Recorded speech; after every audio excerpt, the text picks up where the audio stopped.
Bonjour et bienvenue sur cette vidéo. Florence avec vous pour une nouvelle capsule Conscience et Sens. Aujourd'hui, je vous propose de découvrir 3 étapes pour faciliter vos prises de décision. Alors, si vous faites partie des personnes qui ont du mal à faire des choix et encore plus de mal à prendre les décisions qui en découlent, je vous invite à rester jusqu'à la fin de cette vidéo puisque je vais vous partager 3 étapes que je trouve vraiment très intéressantes à mettre en place pour faciliter les prises de décision. Alors, effectivement, la vie est faite de choix. Ça c'est clair, de choix, et parfois ces choix sont difficiles à faire, on est tous confrontés à ça. Par contre, on va avoir plus ou moins de difficultés à faire ces choix en fonction de notre histoire, notre expérience, notre vécu, notre personnalité. De la même façon, faire des choix, voilà, ça peut être assez facile pour certaines personnes, mais des fois, la décision qui en découle n'est pas toujours évidente à prendre. Donc ce qui est important en fait, c'est de bien mesurer quelles sont nos possibilités quand on a des choix à faire. Donc dans ma vision, il y a vraiment 3 choix. Il y a vraiment 3 choix qui s'offrent à nous, enfin 3 possibilités qui s'offrent à nous quand on a des choix à faire. Effectivement, on peut très bien du coup laisser les autres prendre les décisions à notre place. Voilà, ça permet de pas trop s'engager, s'investir. Mais dans ce cas-là, quand c'est des décisions, des choix qui ont des impacts sur nous, bien forcément on va subir un peu plus la situation puisqu'on n'est pas à l'origine de la décision. Voilà, à voir. Après, ça peut être acceptable dans certains cas, pour certaines personnes, et c'est ok. Donc ça, c'est une première possibilité. Une deuxième possibilité, c'est de se laisser un peu porter, de faire un peu l'autruche, de se dire bon, allez, on verra, s'il n'y a pas d'urgence tout de suite, on va laisser les choses se faire, et puis on verra bien. Et pourquoi pas aussi, parce que du coup, effectivement, ça peut permettre avec le chemin parcouru, le temps passé, d'avoir plus de facilité à faire un choix, si le choix est toujours à faire, ou de prendre une décision. Mais ça peut aussi nous emmener dans des situations un peu moins confortables, parce que là, encore une fois, on se laisse porter, on est un peu moins acteur dans notre vie d'une façon générale, donc ce qui fait que voilà, il peut se passer des choses qu'on n'a pas forcément envie de vivre, mais je dirais pourquoi pas aussi, c'est un état d'esprit, aussi parfois dans certaines situations de se dire bon voilà, on laisse faire les choses et on verra, on fait pas de choix tout de suite, on prend pas de décision tout de suite, on verra. Donc ça, c'est une deuxième possibilité. Une troisième possibilité, c'est de se donner les moyens de faire ce choix qui se présente à nous, de prendre cette décision, parce que ça nous semble important et que voilà, même si c'est difficile, si c'est important pour nous, je pense que c'est intéressant de se donner les moyens, d'aller chercher les outils, les supports, le soutien qui est nécessaire pour pouvoir faire ce choix ou prendre cette décision. Qu'est-ce que vous en pensez déjà? Est-ce que vous vous reconnaissez un peu dans un fonctionnement général sur l'une des 3 possibilités? Ou est-ce que voilà, ça vous parle pas? Ou quel est votre vécu? C'est intéressant, je vous invite à partager en commentaire pour que ça soit aussi concret pour les personnes qui vont nous lire ou nous écouter. Après pour vous, qu'est-ce que vous souhaitez? Qu'est-ce que vous souhaitez pour vous? Est-ce que justement vous avez envie d'être un peu plus acteur dans votre vie et de vraiment faire les choix que vous ressentez et prendre les décisions que vous ressentez? Ou est-ce que vous préférez rester dans un fonctionnement peut-être qui est le vôtre aujourd'hui, de laisser les autres prendre des décisions et puis de voir ce qui se passe? Voilà, qu'est-ce que vous souhaitez vous? En tous les cas, si vous souhaitez prendre votre vie en main, si vous le souhaitez un peu plus contrôler ce que vous allez vivre, si vous voulez décider plus de choses, dans ce cas-là, je vous propose 3 étapes. Donc je vais les lister juste après, donc voilà, ça va pas être très long, mais je vous invite vraiment à rester jusqu'au bout, parce que du coup la troisième est la plus intéressant, je dirais, même si finalement elle n'a aucune valeur si les deux autres ne sont pas faites. Mais voilà, la troisième est quand même très très intéressante. Donc déjà, en première étape, je vous inviterai à prendre le temps. Prendre le temps d'analyser les choses, d'analyser la situation, de prendre de la hauteur sur la situation avant de faire ce choix ou de prendre cette décision. Surtout si elle a un impact important sur vous et peut-être sur d'autres personnes. Donc de prendre ce temps, de ne pas vous précipiter. Et je dirais même, pourquoi pas, si c'est quelque chose qui vous parle, d'aller jusqu'à écrire les pour et les contre de cette décision, les conséquences en fait qu'elles peuvent avoir, qu'elle peut avoir, pour que voilà, que ça soit bien clair pour vous, que vous puissiez vraiment vous sentir ancré sur ce choix, cette décision. Donc le fait d'écrire, après si ça vous parle pas d'écrire, vous pouvez utiliser d'autres supports, mais souvent l'écriture permet de clarifier les choses et de les ancrer, de les intégrer. Donc si vous pouvez prendre ce temps-là, de prendre cette hauteur sur la situation, et puis de vous dire, si je prends cette décision, qu'est-ce qui va se passer? Si je la prends pas, qu'est-ce qui va se passer? Et le pour et le contre par rapport à votre ressenti. Donc ce qui va vous permettre vraiment de peser les choses.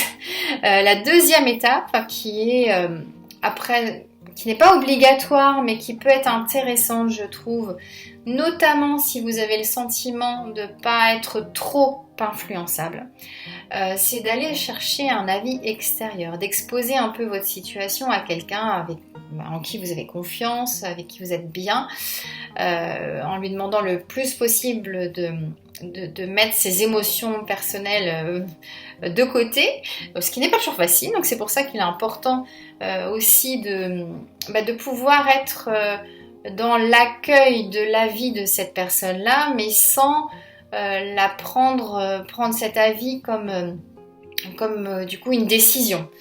L'objectif en fait de ce partage avec une tierce personne, c'est vraiment de pouvoir identifier éventuellement des paramètres ou des conséquences que vous n'auriez pas pu identifier seul. Donc ça permet d'avoir un regard extérieur à votre situation pour justement apporter des éléments complémentaires dans votre réflexion. L'objectif étant effectivement de décider, de pas se laisser influencer par cette personne-là, mais plutôt d'écouter et puis de prendre dans son partage ce qui peut être intéressant pour vous pour avancer dans votre prise de décision.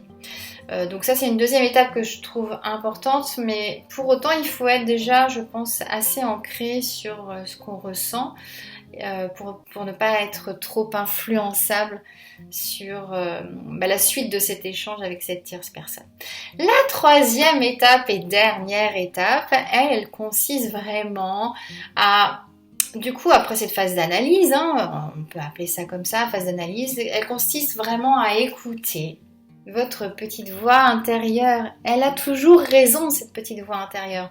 Donc si malgré cette analyse, vous êtes un peu encore dans l'hésitation, que c'est compliqué pour vous de faire vraiment un choix, de prendre une décision précise avec des conséquences, donc dans une situation où c'est effectivement des impacts importants qu'il peut y avoir suite à ce choix ou cette décision, de prendre, de vous donner la possibilité de vous connecter un petit peu plus à votre cœur, à votre petite voix intérieure, et puis de voir ce qu'elle vous dit. Donc pour ça, c'est pas facile de faire le tri, en fait, de faire le vide, je dirais, dans tout ce que notre mental peut mettre en avant. Le mental, il est souvent là pour nous protéger, mais parfois souvent aussi pour nous empêcher de faire des choses, tout simplement parce qu'il a retenu des situations qui ont été peut-être difficiles, et ce qui fait que là il est aussi dans un rôle un peu protecteur, mais parfois empêcheur. Donc protecteur quand c'est effectivement pour éviter un danger, c'est super, mais parfois c'est aussi parce que le mental en fait se rappelle des échecs, se rappelle des choses difficiles qu'on a pu vivre, et du coup il a peur. Donc c'est la peur souvent qui remonte avec cette réflexion mentale. alors qu'en fait notre cœur il peut nous emmener vers d'autres chemins qui souvent sont des chemins beaucoup plus propices à notre épanouissement, mais qui parfois peuvent nous bousculer un peu et faire remonter des peurs. Donc cette petite voix intérieure, si vous pouvez vous donner les moyens d'aller l'écouter, eh bien ce serait vraiment très important en fait et très, on va dire, facilitant pour du coup vous ancrer sur une prise de décision ou sur un choix important à faire pour vous. Sachant que n'oubliez pas, et c'est valable dans tous les domaines, que la plupart des décisions ou des choix qu'on est amené à faire dans nos vies ne sont pas des... Enfin, voilà. Après, bien sûr, il faut peser les choses, hein, c'est ce que je vous invitais à faire dans la première étape, mais n'ont pas de conséquences graves en général. Donc, par contre, elles peuvent effectivement bousculer, chambouler notre vie, mais pour autant, il n'y a pas normalement de risque de mort. Donc c'est ça finalement la situation la plus grave. Bon, sauf dans certains cas, si vous décidez de sauter d'un immeuble, oui effectivement cette décision va risquer de vous mettre en péril. Mais bon, je parle pas de ce genre de décision, c'est plutôt des décisions de changement de vie, des décisions de changement de métier. Toutes ces décisions de déménagement qui sont parfois difficiles à prendre, mais en général, elles sont pas, ces prises de décision ou ces choix ne sont pas non plus définitifs et irréversibles. Donc c'est toujours ça qu'il faut aussi prendre en compte, c'est que dans la situation que vous vivez, si vous faites ce choix-là ou un autre, qu'est-ce qui va se passer? Et si jamais vous vous rendez compte que ce choix n'était pas le meilleur pour vous, comment vous pouvez faire pour revenir en arrière? Donc voilà, tout ça c'est des choses à peser et à prendre en considération, je trouve. En tous les cas, je trouve que c'est important de le faire pour être bien dans notre prise de décision et dans les choix qu'on a à faire. En tous les cas, je vous remercie pour votre écoute. Si vous avez besoin d'accompagnement pour pouvoir justement faciliter vos prises de décision, sachez que la méthode que j'utilise permet d'aller vers ça aussi, de cette prise de décision facilitée, tout simplement en allant vraiment chercher en soi notre fonctionnement, notre mission de vie, tous ces paramètres en fait qui vont pouvoir aussi expliquer entre guillemets, même si c'est pas forcément l'objectif toujours d'expliquer tout, mais ça permet parfois de se rassurer, de savoir que finalement on ressent cette envie d'aller faire ce choix, prendre cette décision, parce qu'il y a une vraie raison, parce qu'il y a peut-être un défi à relever, parce qu'il y a peut-être des choses en fait à travailler sur soi grâce à ce choix ou à cette décision. Et là c'est super intéressant finalement d'oser y aller, parce que ça permettra forcément de vous faire grandir et de vous faire progresser dans votre vie. Donc c'est dans ce sens-là où ça peut être intéressant aussi de se faire guider si c'est vraiment trop compliqué seul, de prendre une décision ou de faire un choix important pour vous dans votre vie. Voilà pour cette vidéo d'aujourd'hui. Je vous invite à partager en commentaire comme toujours et à partager cette vidéo autour de vous si vous pensez qu'elle peut intéresser des gens que vous connaissez. À bientôt. Ciao ciao.